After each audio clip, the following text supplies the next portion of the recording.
నమస్కారం. నేను మీ సిరి. Welcome to నిన్ను కోరి. ఈరోజు కథ ప్రేమ చదరంగం ఎపిసోడ్ 71. రచించిన వారు బృందా గారు. ఇక కథలోకి వెళ్తే అదవ్ మరి కాసేపట్లో ఆఫీస్కి రీచ్ అవుతాడు అనగా టర్నింగ్ నుండి లారీ సడన్గా అదవ్ కార్ వెనకాల వచ్చి బల్లున శబ్దం చేస్తూ అదవ్ కార్ను ఢీకొట్టింది. అదిరిపడినట్టుగా వెనక్కి తిరిగిన అదవ్కు లారీ వెనక్కి వెళ్ళి స్పీడ్గా తన కార్ను మళ్ళీ ఢీకొట్టడానికి వస్తూ కనిపించింది. ప్రమాదాన్ని వెంటనే పసిగట్టిన అదవ్ ఫాస్ట్గా కార్ను ముందుకు డ్రైవ్ చేసేసరికి పక్క నుండి వేగంగా ముందుకొచ్చి తన కార్ను బ్లాక్ చేసింది మరో లారీ. అదవ్ రైట్ సైడ్కి టర్న్ చేయబోయేసరికి అటువైపు కూడా మరో లారీ వచ్చేసింది.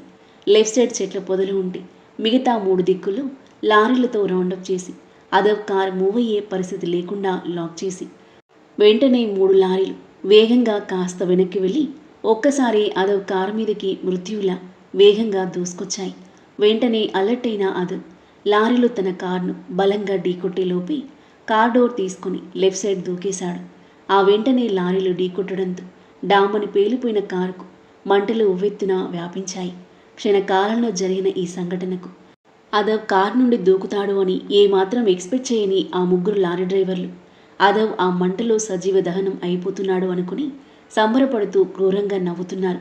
రేయ్, వాడి పని ఫినిష్ రా, వెంటనే అన్నకు చెప్పాలి అని ఫోన్ తీసుకుని కాల్ చేయబోయిన వెనకాల లారీ డ్రైవర్ ఆ మంటల చాటు నుండి బగబగ మండిపోతున్న కళ్ళతో ఎర్రబడిన మోహంతో ఉగ్రరూప నరసింహుడిలా వస్తున్న అదవ్ రానాని చూసి కళ్ళు తేలేశాడు. రేయ్, వాడు చావలేదురా, బ్రతికే ఉన్నాడు అని అరిచేసరికి మిగతా ఇద్దరూ అదవ్ వైపు తెల్లబోయి చూసి వెంటనే రివాల్వర్లు చేతిలోకి తీసుకున్నారు. ఏసేండ్ర వాణ్ణి, ఎట్టి పరిస్థితుల్లోనూ బ్రతకూడదు అంటూ గన్తో అదవ్పై ఫైర్ చేస్తుంటే మిగతా ఇద్దరు కూడా లారీ ఫ్రంట్ డోర్ నుండి బయటకు చూస్తూ అదవ్ను బుల్లెట్తో దాడి చేస్తుంటే 3 వైపులా దూసుకొస్తున్న బుల్లెట్స్ నుండి తప్పించుకుంటూ కాలిపోతున్న కార్ చాటు నుండి నీళ్ళ మీద దొర్లుకుంటూ లారీ వెనక్కి వెళ్ళాడు అదవ్. అదవ్ ఎక్కడా కనిపించకపోయేసరికి గన్ పట్టుకుని లారీ దిగకుండానే చుట్టూ చూస్తున్నారు ముగ్గురు. రే, పారిపోయావారా, నిన్ను చంపకుండా వదలరా నా కొడుక అంటూ వెనకాల లారీ డ్రైవర్ రైట్ సైడ్ తిరిగేసరికి డ్రైవింగ్ సీట్లోకి ఎక్కి స్టెప్ మీద నిలబడి ఉన్న అదవ్ గంభీరమైన వదనం తన మొహానికి అతి దగ్గరగా కనిపించింది. అదిరిపడినట్టుగా చూసిన ఆ రౌడీ గన్ పట్టుకున్న చెయ్యి ఎత్తేలోపే అదవ్ చేతిలో ఉన్న పెద్ద బండరాయి ఆ రౌడీ మొహాన్ని పచ్చడి చేసింది. దెబ్బకు మొహం నుండి రక్తం చింది 4 పళ్ళు ఊడి పడిపోయాయి. చావు భయంతో వణికిపోతూ చూస్తున్నాడు రౌడీ. ఏం కూసావురా, నన్ను చంపకుండా వదలవా, చంపరా, ఎలా చంపుతావో నేను చూసి తరిస్తాను అంటూ అతని చేతిలో గన్ లాక్కుని వాడి చెయ్యి వెనక్కి విరుస్తుంటే నొప్పికి విలవిలలాడిపోయాడు. ఆవేశంగా వాడిని సీట్లో నుండి కిందకి లాగి వాడిని నేల మీద పడేసి వాడి మీద మోకాళ్ళపై కూర్చోవడంతో తల పగిలి నడ్డి విరిగి ప్రాణం పోయినట్టుగా ఉంది వాడికి. నొప్పికి విలవిలలాడుతూ దిక్కులు దద్దరిల్లేలా గట్టిగా అరిచిన అతని అరుపుకి మిగతా ఇద్దరు లారీ నుండి వెనక్కి వచ్చేసరికి తమ తోటి రౌడీ చావు దెబ్బలు తిని నేల మీద పడిపోతే కళ్ళలో నిప్పులు చిమ్ముతూ భస్మం చేసేలా చూస్తున్నాడు అదవ్. ఆ దారిలో వస్తున్న వెహికల్స్లో ఉన్న వాళ్ళందరూ జరిగే ఫైట్ చూసి రియలో లేదా సినిమా షూటింగో అర్థం కాక కొద్ది దూరంలో వెహికల్స్ నిలుపుకొని టెన్షన్గా చూస్తున్నారు. రే అంటూ ఇద్దరు రౌడీలు అరుస్తూ అదవ్ను షూట్ చేయబోయేసరికి కిందకి వంగి వాళ్ళకి ఎదురుగా జెట్ స్పీడ్తో పరిగెత్తిన అదవ్ ఇద్దరి పొట్టలో 2 చేతులతో గట్టిగా పంచిచ్చాడు. ఆ పంచికి ఇద్దరు లారీకి గుద్దుకొని నేలపై పడగా వాళ్ళ చేతిలోని గన్స్ కింద పడ్డాయి. గన్స్ అందుకోబోయిన ఇద్దరి చేతుల్లోకి అదవ్ టపాటపా బుల్లెట్స్ దింపడంతో నొప్పికి విలవిలలాడిపోయారు ఆ రౌడీలు. అదవ్ ఆ గన్స్ తీసుకుని పాకెట్స్లో పెట్టుకుని వాళ్ళ ముందు మోకాలు నేలకు తన్నిపెట్టి కూర్చున్నాడు. ఇప్పుడు చెప్పండ్రా, ఎవరు మీతో ఇదంతా చేయించింది అని అడిగాడు ఉరిమి చూస్తూ. వాళ్ళు చెప్పకుండా అలాగే చూస్తుంటే తిక్కరేగిన అదవ్ పిడికిలి బిగించి ఒకడి మొహం మీద టపాటపా 4 పిడిగుద్దులు గుద్దేసరికి పక్కనున్నవాడు బెదిరిపోయి వణికిపోతున్నాడు. చెప్తావా చస్తావా, అదవ్ వణికిపోయే వాడి తలకు గన్ పెట్టడంతో ప్రాణభయంతో కళ్ళు తేలేసి చూస్తూ చెప్తాను చెప్తాను అన్నాడు. చెప్పు, ఎవడ్రా మీ బాస్? సామ్రాట్ అన్నా. సామ్రాటా, నువ్వు చెప్పేది నిజమేనా అనుమానంగా చూస్తూ అడిగాడు అదవ్. నిజమన్నా, సామ్రాట్ అన్ననే ఇదంతా చేయించాడు. రౌడీ కళ్ళలోకి సూటిగా చూశాడు అదవ్. అతని కళ్ళలోని తడబాటు చూసి అతను చెప్పేది నిజమనిపించలేదు అదవ్కి. అంతలోనే అప్పటికే అక్కడున్న వాళ్ళలో ఒకడు ఫోన్ చేయడంతో అక్కడికి హుటాహుటిన చేరుకున్నారు పోలీసులు. రేయ్ పోలీసులురా అని రౌడీలు లేచి పారిపోవడానికి ట్రై చేస్తుంటే, ఎక్కడికి రా వెళ్ళేది?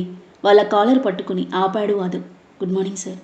అదవ్ను మర్యాదపూర్వకంగా గ్రీట్ చేసిన ఎస్ఐ, కానిస్టేబుల్స్ వాళ్ళని అరెస్ట్ చేయండి అని తన టీంకి చెప్పడంతో 3 రౌడీలను అరెస్ట్ చేసి వెహికల్లో ఎక్కించారు.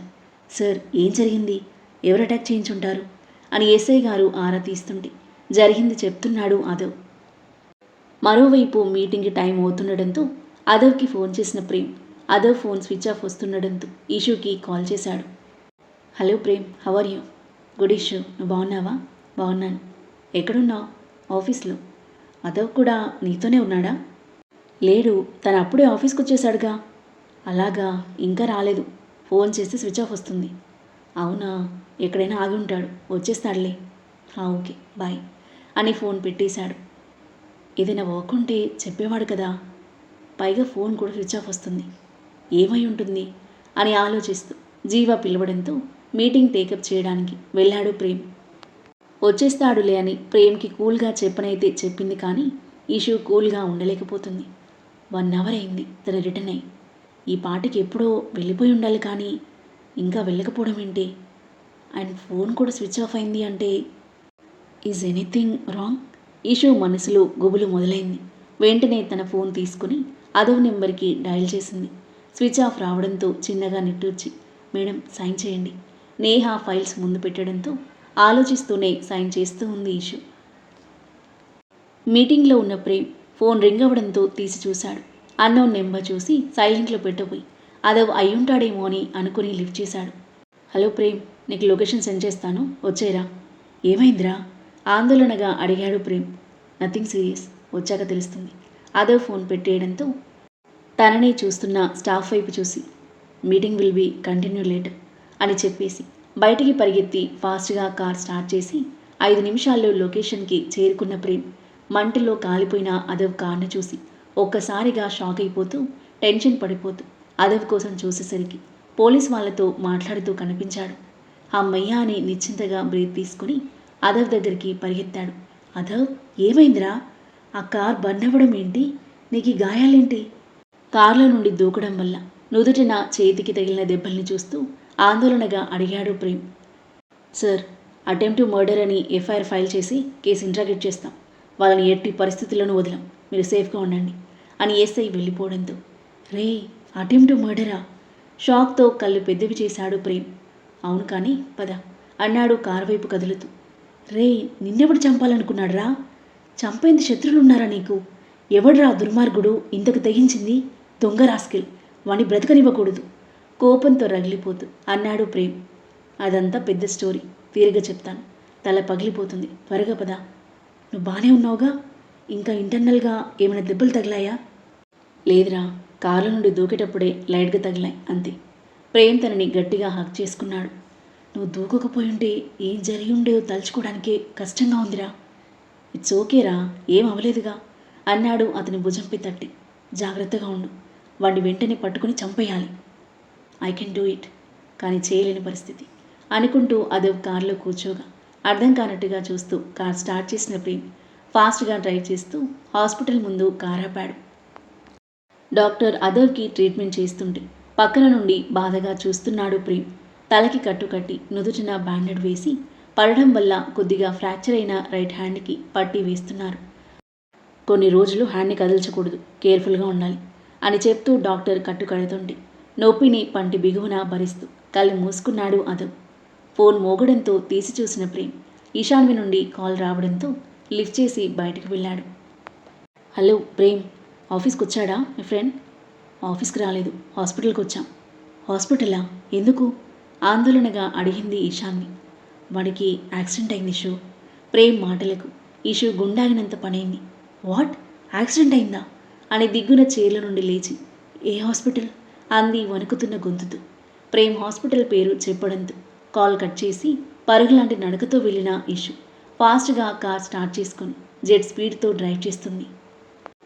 అదవ్కి ఏమైందో అనే భయంతో ఆమె ఒళ్ళంతా ముచ్చెమటలు పడుతున్నాయి. కాళ్ళు చేతులు షివరవుతున్నాయి.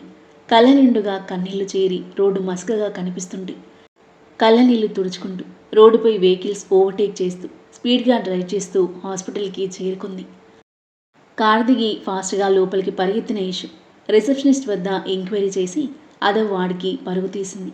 ఆమె నడక వేగం కన్నా వేగంగా కొట్టుకుంటుంది. ఆమె గుండెను గుప్పిట్లో పెట్టుకుని దారిలో ఉన్న వాళ్ళని పట్టించుకోకుండా నెట్టుకుంటూ వేగంగా పరిగెత్తి అదవ్ వార్డులోకి ఎంటరైన ఇషు బెడ్పై ఉన్న అదవ్ని చూసి అక్కడే ఆగిపోయింది.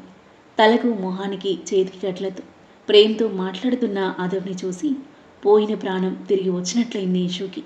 అలికిడికి తల తిప్పి ఆమె వైపు చూశారు అదవ్, ప్రేమ్. ఇషు అంటూ అదవ్ ప్రేమ్ వైపు చూసేసరికి నేనే చెప్పానురా అని చెప్పి ఇషు ఎలా రియాక్ట్ అవుతుందో అని తన వైపే కళ్ళప్పగించి చూస్తున్నాడు ప్రేమ్. అడుగుల దూరంలో నిలబడి కన్నీళ్లతో చూస్తున్న ఇషు వైపు ఆర్తిగా చూస్తున్నాడు అదవ్. అదవ్ క్షేమంగా ఉండడంతో అప్పటిదాకా సూపర్ ఫాస్ట్ ఎక్స్ప్రెస్లా కొట్టుకుంటున్న ఇషు గుండె కాస్త నెమ్మదించింది. థ్యాంక్ గాడ్ అని నిశ్చింతగా ఊపిరి తీసుకుంది. తను ప్రాణంగా ప్రేమించే తన భర్తకి ప్రమాదం జరిగిందేమో అనే ఊహకి ఆమె చిట్టి హృదయం ఎంతో అల్లాడిపోయింది. ఆ క్షణం అతని ఇంకా ఒక్క క్షణం కూడా దూరం పెట్టాలి అనిపించలేదు ఆమెకు. అతనికి దూరంగా ఉండాలి అనిపించలేదు. చిరు కోపం కూడా మాయమైపోయి ఆమె మనసు మాటల్లో వర్ణించలేని ఒక భావోద్వేగానికి లోనవగా కళ్ళ నుండి దారలుగా ప్రవహిస్తున్నాయి కన్నీళ్లు. తనని చూస్తున్న అదవ్ని చూస్తూ ఒక్కసారిగా పరిగెత్తుకుంటూ వెళ్ళి అదవ్ను గట్టిగా వాటేసుకుంది. ఆశ్చర్యం, ఆనందంతో అదవ్ మొహం ఒక్కసారిగా 1,00,000 వోల్టుల బల్బులా వెలిగిపోతే అతని మనసు మాటల్లో చెప్పలేని అనుభూతితో ఉప్పొంగిపోయింది. తను ఇన్నాళ్ళుగా వేచి చూసిన శుభతరుణం ఎదురైన వేళ అదవ్ ఆనందం అంతా ఇంతా కాదు. కళ్ళ నిండుగా కన్నీళ్లు చేరాయి. అమితమైన సంతోషంతో నవ్వుతూ ఆమె ప్రేమకు తన చేతి నొప్పిని సైతం మర్చిపోయి 2 చేతులతో ఆమెను గట్టిగా వాటేసుకున్నాడు. ఆ తరువాత ఏం జరగబోతుంది? అదవ్, ఈశాన్విల మధ్య ఎలాంటి క్యూట్ సన్నివేశాలు చోటు చేసుకోబోతున్నాయి? అదవ్ ఆ స్థితిలో ఉండడానికి కారణం వివేక్ అని ఈశాన్వికి డౌట్ వస్తుందా? తను ఎలా రియాక్ట్ అవ్వనుంది? అదవ్ వివేక్ విషయంలో ఎలాంటి స్టెప్ తీసుకోబోతున్నాడు? ఈ ప్రేమ చదరంగం ఎలాంటి మలుపు తీసుకోబోతుంది? అద్భుతమైన కథనంతో, ఊహకందని మలుపులతో, మనసును హత్తుకునే సన్నివేశాలతో ఎంతో ఆసక్తిగా సాగి ఈ కథ యొక్క నెక్స్ట్ ఎపిసోడ్ కోసం మన నెక్స్ట్ వీడియో చూడండి. కథ నచ్చితే లైక్ చేయండి. ఈ కథపై మీ అభిప్రాయాన్ని తప్పకుండా కామెంట్ చేయండి. మరిన్ని ఇలాంటి ఇంట్రెస్టింగ్ స్టోరీస్ కోసం మన ఛానల్ని సబ్స్క్రైబ్ చేయండి. Thank you for listening.